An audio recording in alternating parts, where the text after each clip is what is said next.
যতই হাসি খুশি থাকি, যতই কিছু করি, মাঝে মাঝে বয়া বয়া ভাবি এই প্রবাসতে আমি একলা থাকি।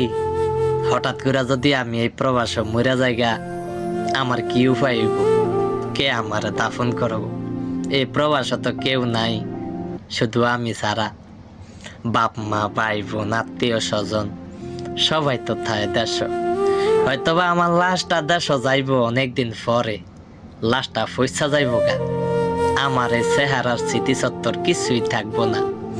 দেশে যাইব, অনেক মানুষই চাইতে আইব, সবাই নাক কাপড় দিব, কইব লাশ পচা গন্ধ হয়ে গেছে গা। আবার অনেকে কইব আগে চেহারা কিছুই নেই, চিনা যায় না।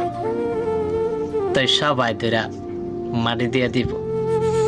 এই দিনও যাইব, এই হাসি খুশির দিনও আমার একদিন বন্ধ হয়ে যাইব গা। হ্যাঁ, সর্বশেষ বিদায় নিতে হবে কবে জানা নেই। মানুষ তো জোয়ান কালো মেরা জায়গা, বুড়াই বাজে মরমু এমন তো কোনো আর কথা নাই না।